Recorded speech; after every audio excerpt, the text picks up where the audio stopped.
You're listening to Icebreakers, the podcast exploring all things Canadian and Eurasian, business, culture, and personalities. The series is produced by CERBA, the Canada, Eurasia, Russia Business Association. We're a non-profit supporting trade, investment, and good relations between Canada and the countries of Eurasia. I'm your host, Nathan Hunt, one of the founders of CERBA and former chairman of the National Board.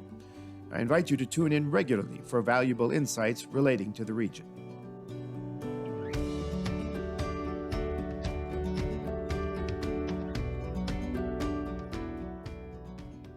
Hello, everybody. I'm joined today by Frank Albo, a Canadian architectural historian. He is the academic inspiration behind the Hermetic Code 2007 and the author of Astana, Architecture, Myth, and Destiny 2017. Albo is currently an adjunct professor of history at the University of Winnipeg, where he specializes in architecture, Freemasonry, and the Western esoteric tradition. For his discovery into the Freemasonic symbolism at the Manitoba Legislative Building, recounted in the Hermetic Code, Albo has been dubbed Canada's Dan Brown and one of Winnipeg's foremost architectural historians. Since 2009, Albo has led Hermetic Code Tours of the Manitoba Legislative Building, which more than 45,000 people have attended. I know Frank holds graduate degrees in ancient Near East languages, art history, and a PhD in the history of architecture from the University of Cambridge. Dr. Albo, it's a pleasure to have you with us today. I'm thrilled to be with you, Nathan. What can you tell us about the Freemasonic tradition in Canada? Let's just start off with Canada. What, in a nutshell, what did you discover in your research connected to the Manitoba Legislative Building? I heard you explain this in our preliminary call, and I was just fascinated by the story. Well, Freemasonry should be understood as a medieval guild in which the elements of architecture became metaphysical truths. So if you look at the Gothic cathedrals of that era, you see that the unnamed master craftsmen using the most rudimentary tools of geometry, elements that you'd find in a grade 5 protractor set, were used to erect hundreds of millions of tons of stone. That tradition was initiatic. And what I mean by that is it formed a brotherhood in which you elevated through the grades based on your knowledge of architecture. Several centuries hence, it turned into many other things, a political movement, a philanthropic organization. But remarkably, in my own backyard of Winnipeg, a British architect at the turn of the 20th century, who was also a Freemason, was elected to be the architect of the Manitoba Legislative Building. And when he designed this building, he imbued inside of it elements of Freemasonry, its symbolism and vocabulary. And on the surface, it functions as a provincial house of government. But architecturally speaking, it is endowed with metaphysical principles that he believed would make the people that walk through it more intelligent, better balanced, and altogether more civilized. So that's really the raison d'etre of Freemasonry. It uses architecture as a vehicle for moral, spiritual, ethical illumination. Can you give us just a few examples? What type of architecture elements are conducive to this civility? You know, maybe we can help our brothers in the United States of America. They seem to have a problem with that these days. In relation to the Manitoba Legislative Building, there were 4 principles that were important as part of the vocabulary of mystical elevation. One, and the primary one, is geometry, but also there was numerology and the dimensions of King Solomon's temple. So in Freemasonry, architecture isn't just a mere aspect of building. It represents a divine science that was directly imparted from the mind of God to the atom in the Garden of Eden. And with this imparting of divine knowledge, the tools, the necessary tools for advancing this were the mystification of geometry. And what I mean by geometry isn't simply a squared plus b squared equals c squared, but geometry as the source of all knowledge, the kernel of all advancement, truth, and wisdom. It's a kind of touchstone of divine power. So if there is a geometry in nature, then you could draw down from this element or sacred geometry and imbue the divine into form on earth. So geometry is probably the most important element of it, but there are other subterranean qualities too. So I mentioned the dimensions of King Solomon's temple, and that's because King Solomon's temple is God's first and only architectural project. He labors intensively, as it were, at least the author of the Book of Kings, that each finite detail of the temple should be understood. We know more about the curtains and the Holy of Holy of King Solomon's temple than how God created the sun, the moon, and the stars, biblically speaking. And because of that level of detail, intellectuals for the last 2,000 years have probed into the esoteric meaning of every single element of it. The cubit dimensions, for instance, that is the unit of measurement that was used to build the temple. Isaac Newton spent 30 years of his life actually trying to look into it as a way of understanding the architecture of the universe.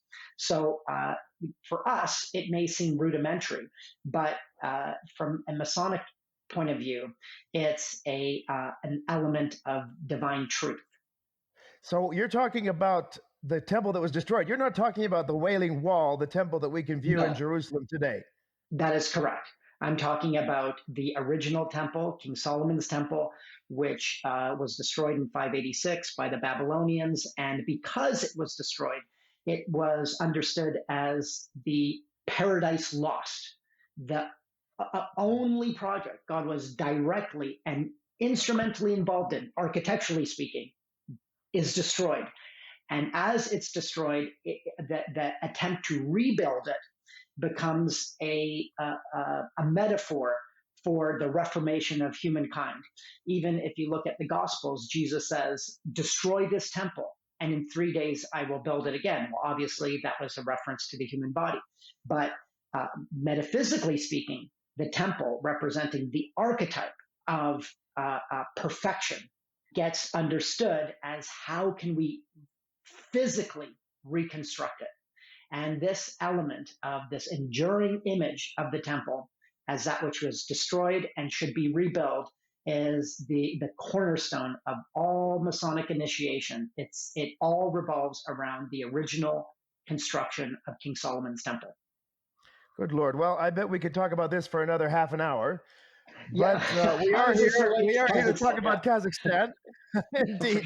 So let's transition, let's segue, with your permission, to the city of Astana. Now, we have to clarify to our listeners that the city has recently been renamed. Was it a year ago? Was it 2 years ago? In honor of the first president of Kazakhstan. It's now called Nur-Sultan, which is his first name.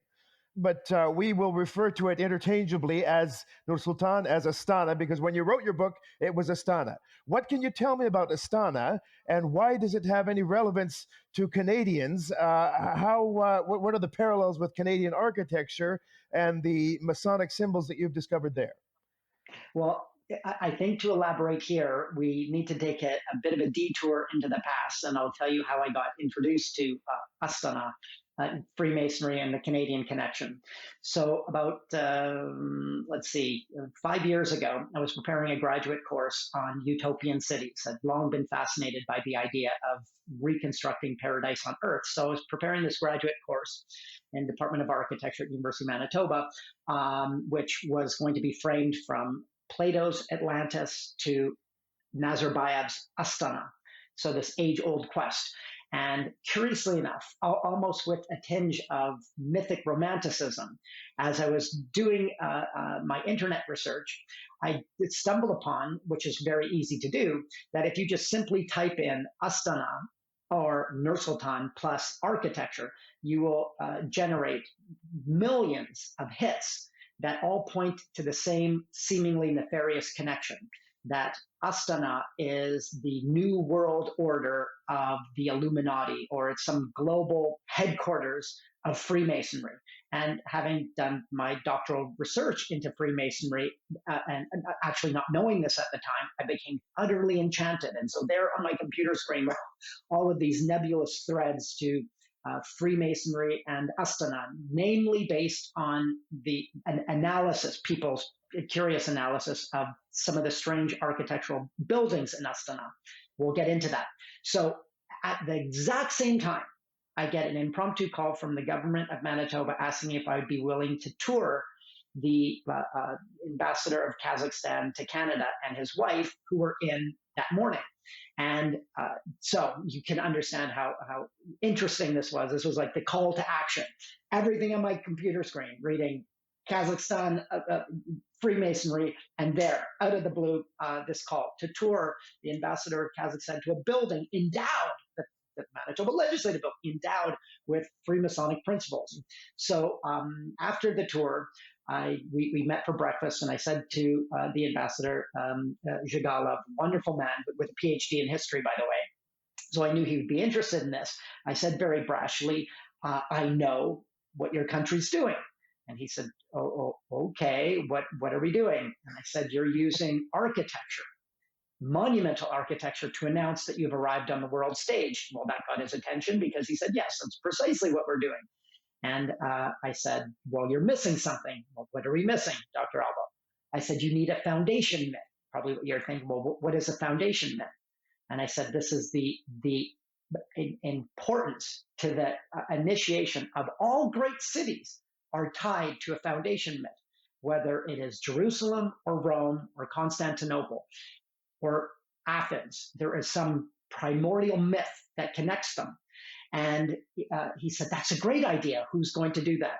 And I felt that was destiny, as it were, to do so. And off I went to Astana to begin my research, and it began into a 4-year love affair. So that is the Canadian Freemasonic connection to the capital.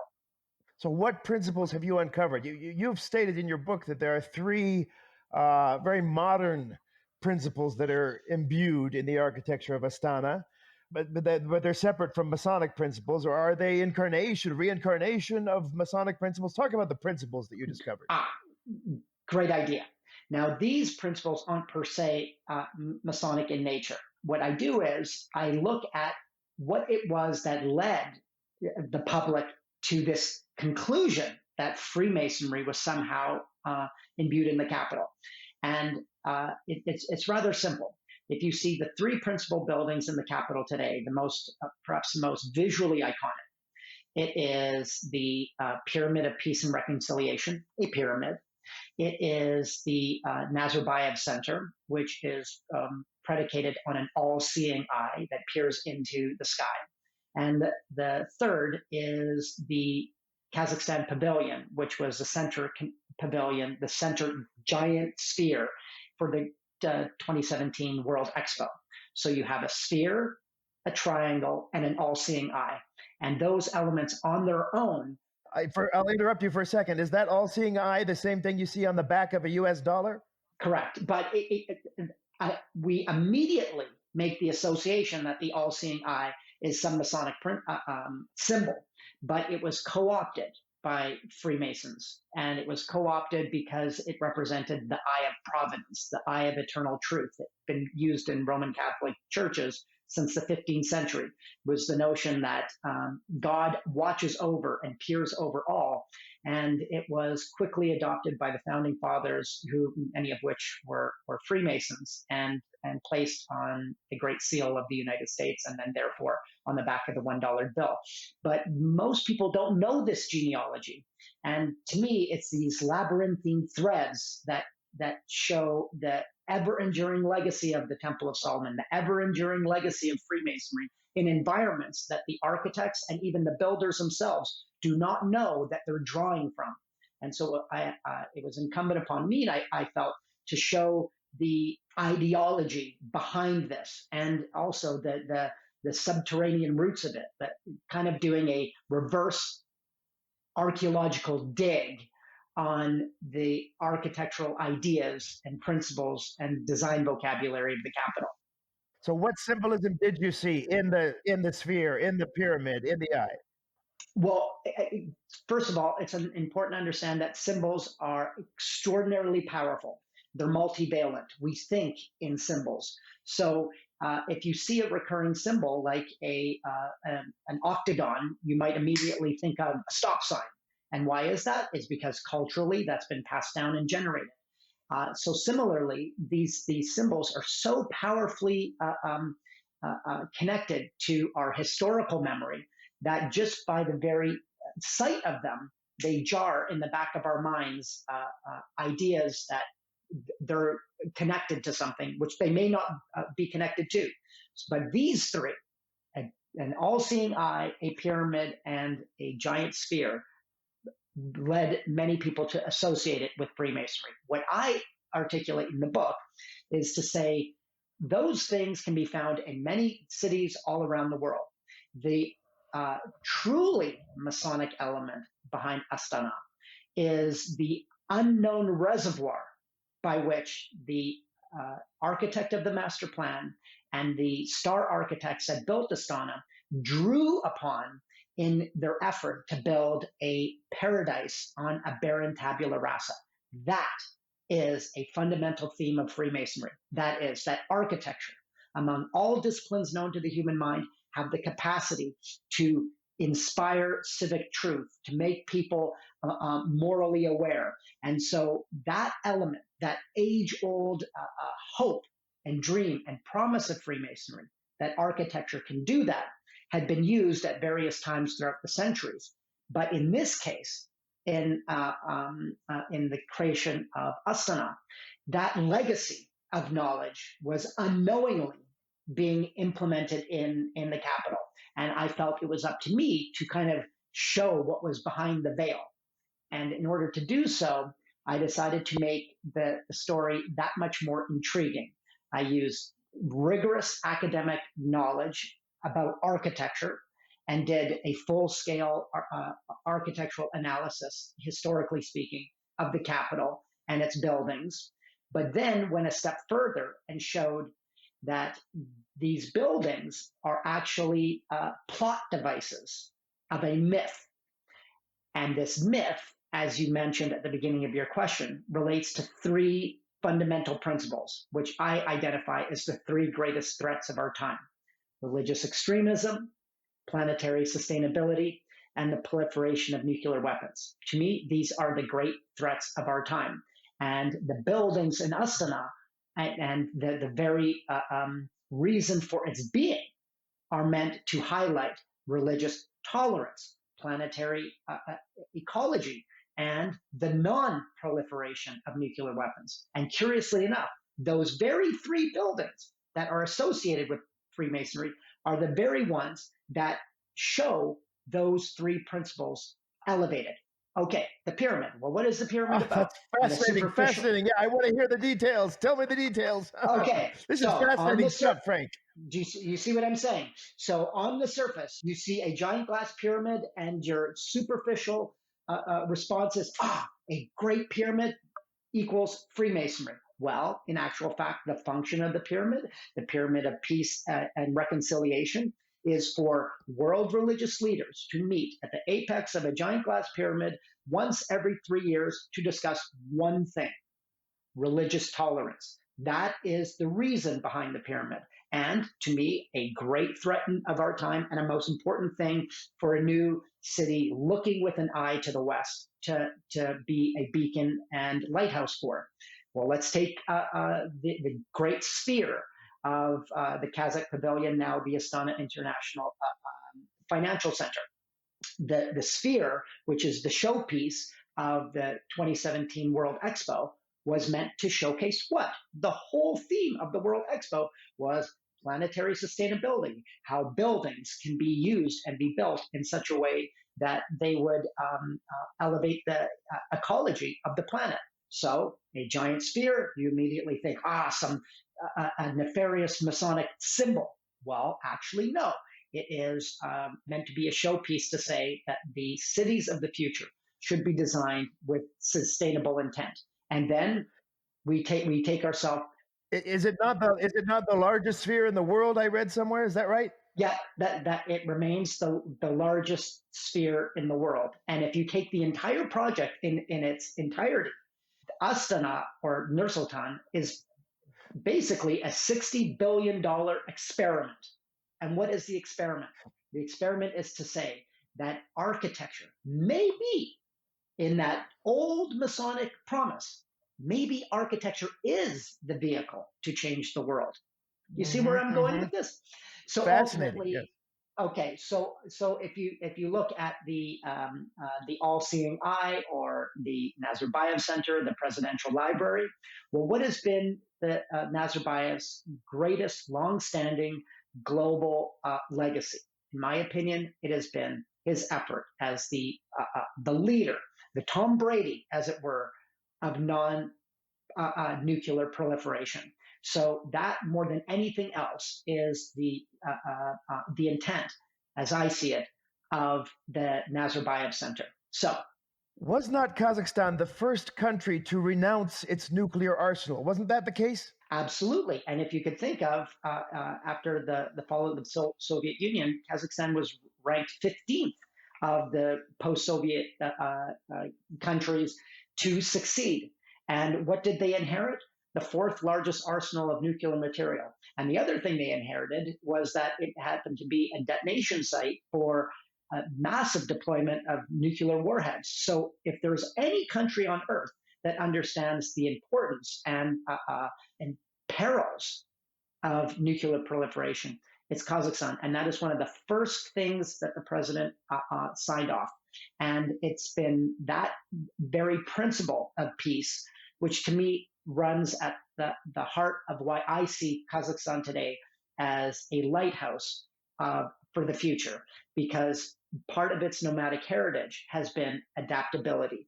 The religious tolerance of Kazakhstan in general is a potpourri of religious faiths, all existing peacefully under one umbrella of national identity.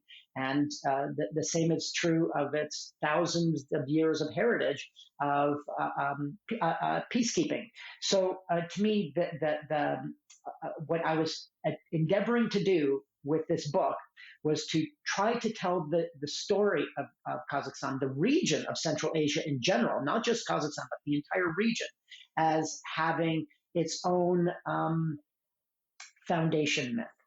And it was up to me to archaeologically recover it in thought and in form, and to look at the buildings as the characters in this device. So if we were to take, say, the Lord of the Rings, there are characters that fulfill these archetypical themes.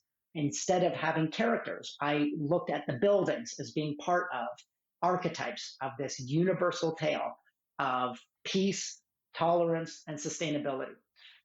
And then to make that matter even that much more interesting, I encoded the book.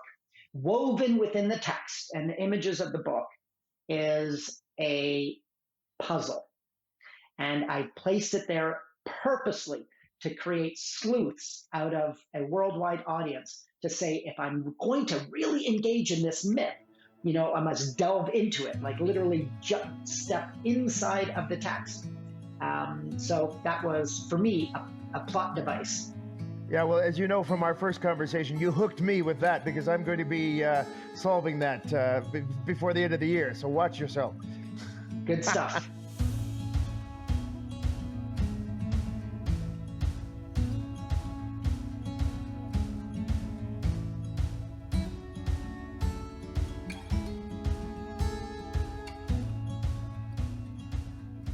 So you say that the architecture of Astana imbues religious tolerance, nuclear non-proliferation, and sustainable ecology. But there are other elements in the city. There's a Chinese pagoda. There's a Dutch windmill. There are various proliferations of European countries, of African countries even. How do you explain this? Some people have called Astana Disney on the steppe. What do you think about that? I think it's a very apt description, and I don't mean this as a comment of derision, but actually of high praise, because Walt Disney had spent 20 years. He was, more than anything else, he was interested in solving the problems of urban sprawl and the disease of cities. And so Disneyland and Epcot, and the fact that he surrounded himself not by architects, but by Imagineers, he set out to solve the problems of urban development. And that element is also true. That same effort is also true with Nazarbayev and Astana. So yes, on the surface, you could say, oh, it's the Dubai of the steppe, or it's the Eurasian Disney. It's kind of been a catchphrase, but I see that there is a much deeper, more poignant element to it. So you did mention these multicultural elements in the design of the capital. What I describe in the book is I describe this as a typology, a style of architecture, just in the same way that Gothic is designated by flying buttresses and pointed arches, and classical buildings are designated by pediments and Ionic columns or columns in general. We can look to Astana as being an innovator of an entirely new style of architecture, which I describe as Eurasianism. And Eurasianism is the blending of architectural and cultural motifs that come from the world family. So you could find postmodernism, Russian Baroque, neoclassicism, Gothic, all of these different elements of architecture there seamlessly integrated in the design of the capital. And that form of revivalism, it speaks to the very heart of Nazarbayev's political credo. He wanted to make Kazakhstan just as St. Petersburg was meant to be a window to the west, Nazarbayev wanted to be Astana to be a window to the east and the west. And in order to do that, there is this blending of architectural styles. So if you want to see the most visual reflection of Kazakhstan's cultural inclusivity and global progressiveness, it's in the aesthetics of the capital. Postmodernism, Central Asian art, Islamic decoration, all forms of architectural revivalism. And I should point out that revivalism typically on its own has been used to perfect the state. In the Renaissance, classical revivalism was used by the Italian state to show the beauty of a perfected state like Florence. In the 19th century, France, Germany, and England used Gothic revivalism to show the national sentiment of its Christian religious primacy. If you look at America, it uses Beaux-Arts classicism to reflect American republicanism. Now let's fast forward to Nur-Sultan. It uses revivalist architecture in an entirely different way, not to showcase national interest, but supranational interest, because it draws upon all of these different cultural ideas and uses them to aesthetically showcase the capital. And that's what makes it totally unique of all capital cities. You could superficially say, oh, it's like Las Vegas on steroids. Oh, no. Or nationalist steroids. Oh, no. This is a totally unique thing, because the president also made myth a major category of the design and implementation of the capital. How do we know this? Well, let's go to the tourism pilgrimage site. Anybody going to Nur-Sultan goes to the very center of the capital, to that strange bulbous building called the Bayterik. And what is the Bayterik? The bird's nest. The bird's nest, we call it. Okay, it's been called the lollipop and many other things, but it is the one building that the president was involved in many buildings, but he actually hand drew the original design of the Bayterik. I don't know if you knew that, and that was faithfully executed by a Kazakh architect. And what he wanted to do was to imbue myth into the capital, and much the same way that his predecessor, the founding father, Thomas Jefferson, knew that classical Palladian revivalism, the architecture of the classical Greece, needed to be the vocabulary style of choice for the capital, that is Washington, D.C. Nazarbayev said, not only are we not going to draw on one style, but many styles, we'll call it Eurasianism, but I'm going to add a square root to the power of the state.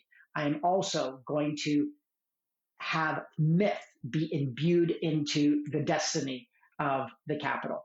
He understood at the beginning that Kazakhstan, that Astana, which he ventured much at risk, by the way, because it was languishing at the time, to spend so much money on designing a capital from scratch was a huge political risk, but a risk he was willing to take. And he described it as a providential project. He described it as a project, a spiritual, even mystical dimension to it.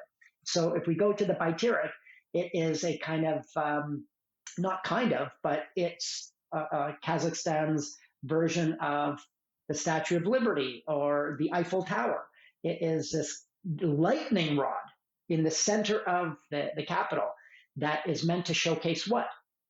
The tree in the Garden of Paradise. An age-old myth, perhaps the most repeated myth of all world cultures, is the idea of a tree in the Garden of Paradise. I'm going to interrupt you. Describe what it looks like for most of our listeners, because many of them will not have been to Astana. The best way to describe it, it has a white base, which represents the tree. And this white base culminates into this golden orb, which represents an egg. And this steel lattice work that encloses the egg is like a bird's nest. And you might say, ooh, this is kind of gaudy and strange. But each element of that design, it is symbolic of an age-old tale. And this age-old tale, it's also referenced in Kazakh legend, but it's the most retold story stretching all the way back to Mesopotamia. That one of the oldest myths of world history is called the Tale of Etana. Very strangely, it sounds a lot like Astana. I don't think it does. Nazarbayev knew that.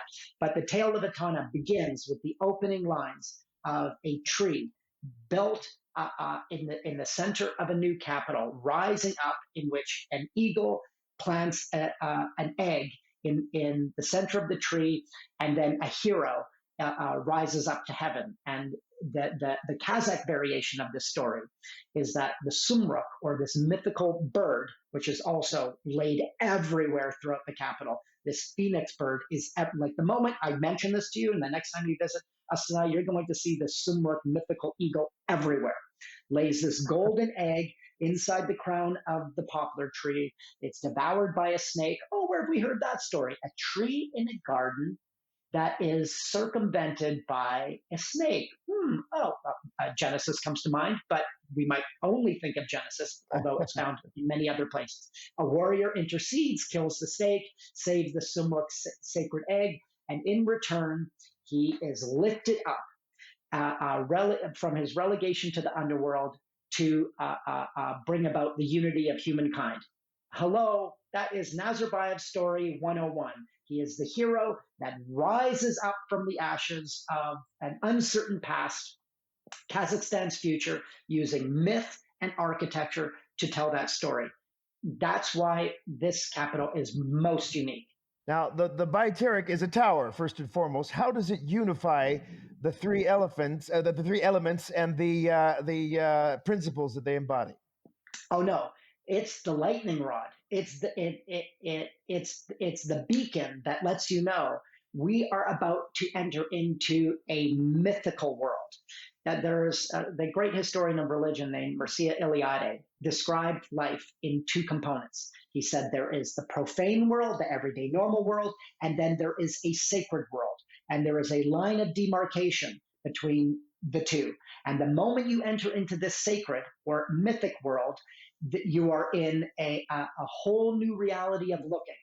And in order to make that demarcation, Nazarbayev had at the very center, all axis points of the whole capital revolve around the tree in the Garden of Paradise. So that lets you know, I'm stepping into a new mythic world. And now once you've stepped into and taken the blue pill, as it were, okay, just let's use the Matrix as the example. You can return back to everyday normal profane world, or do you want to enter into the mythic world? And the moment you do, there's no going back. And what I'm hoping to do with my book was to make people say, do you want to step into the Matrix? Because once you do, you're going to see the capital in a way that you'll never be able to turn back on. And you'll see all of these elements and be able to verifiably show, oh my gosh, this whole thing is constructed on a massive foundation myth.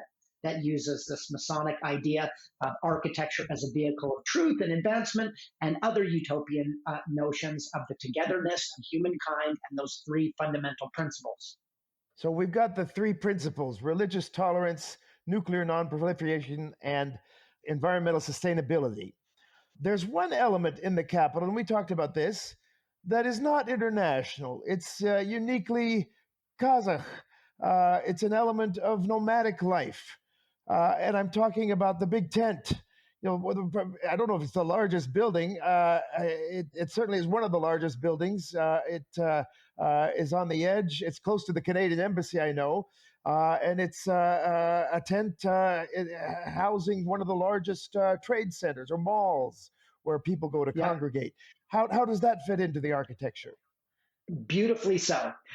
You're talking about the Khan Shatar Entertainment Center. Now, it has a doubling device. On the surface, like these other elements on the surface of buildings, it is a giant yurt. No problem. Easy peasy, no Sherlock Holmesian deduction there. Clearly, it is a modern day giant yurt. The nomadic device of choice that the nomads of Central Asia had built and erected. So, on another level, it is a retail space for imagining Kazakh ethnicity. However, if you understand the power of the yurt isn't an elementary form of architecture. Every single component of a yurt has a symbolic meaning. How you walk into the yurt, where the master of the yurt sits. In fact, every single component of the yurt is described according to the body, the head, the shoulders, the crown.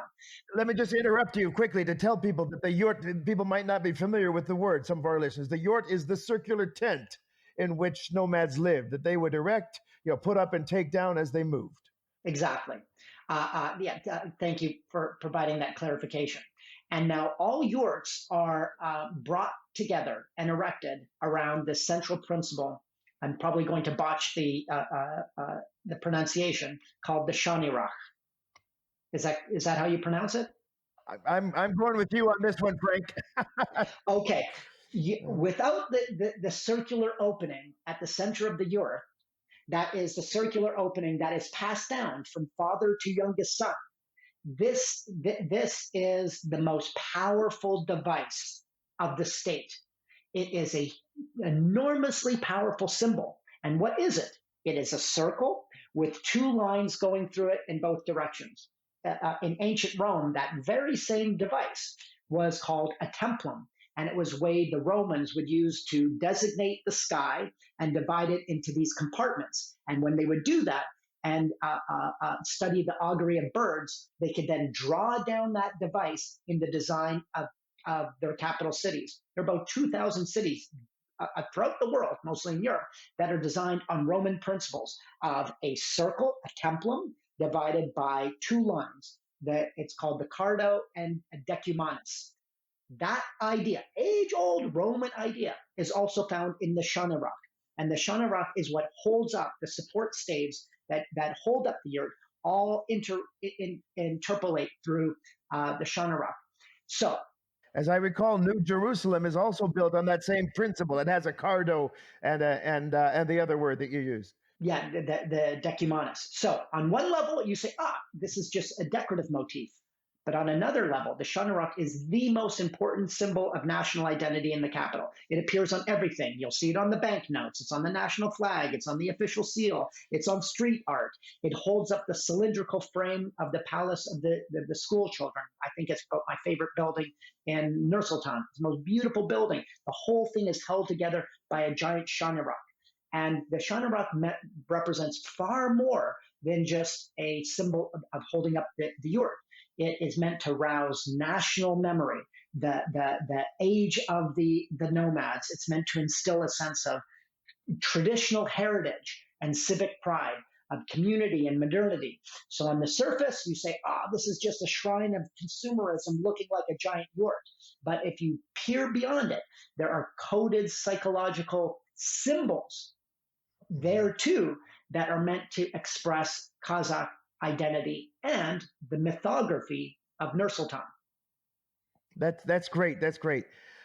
Frank, tell us something about parallels with Canadian architecture. You've said in your book that there are some things in Nur-Sultan that you'll find in Canada. Can you elaborate on that? Well, certainly in the initial design of the master plan, which they've been working on for 30 years now, is that the design of the capital would follow a master plan that would be built on, that was initially integrated by the great Japanese architect Kishu Kurokawa.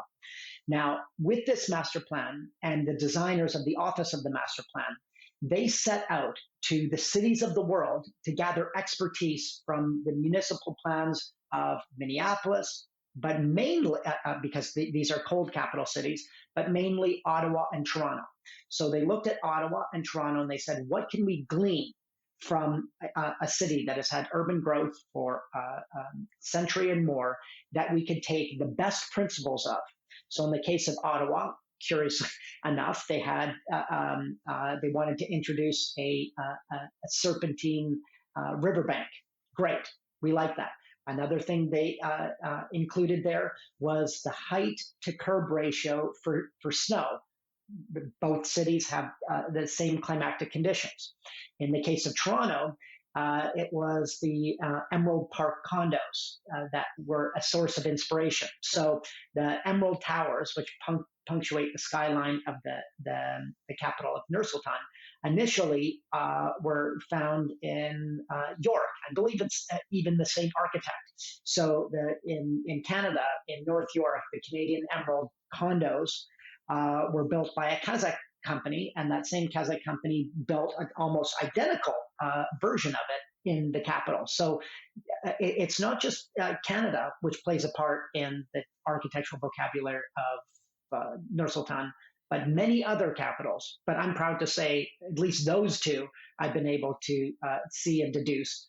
Perhaps there are many more. Fascinating, absolutely fascinating. Well, Frank, we've had a great discussion today. You've taught us many things, first and foremost about Masonry, but also about the principles upon which Astana was based, and the modern incarnation of those Masonic principles in the architecture of the capital. We've learned that religious tolerance, sustainable ecology, and non-proliferation of nuclear weapons are at the heart of the capital's architecture. But I got to ask you a few very quick questions in closing. It's 30 seconds or more. Can you tell us, first and foremost, what made you a leader? Well, I don't consider myself a leader, perhaps a pioneer in this area of architectural discovery. But if anything, it's been an insatiable quest for new discoveries and hidden truths. I like looking beneath the surface of almost anything. I don't get seduced by surface appearances. I want to know what lies beneath. So if anything, it's been that quest to do so. You seem to be very good at that. I don't even want to let you into my apartment. There's no telling what symbolism you'll find there. I'm sure plenty. And the last question, what are your priorities? What is your greatest priority in life now? Quite simply, family, joy in these troubled times, and faith and inspiration. And coupled to all of that is the role of the imagination. It's the most powerful organ of the human mind. Maybe reason is an organ of truth, but imagination trumps them all. So always keep imagining. Hear, hear. We have been joined today by Frank Albo, Canadian architectural historian and the author of the Hermetic Code 2007 and Astana, Architecture, Myth, and Destiny 2017. You've left us with some great truths today, Frank. Thanks so much for your time. Please join us for later podcasts as the series continues. Thank you for joining.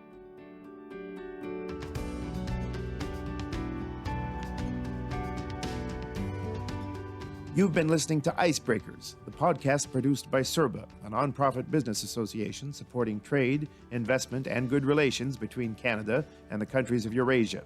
If you like what you've heard, please subscribe to the show and leave us a review on Apple Podcasts. You can join our LinkedIn group to send questions to guests and find more information about the podcast series in general on our website at www.serbanet.org. Thanks for tuning in.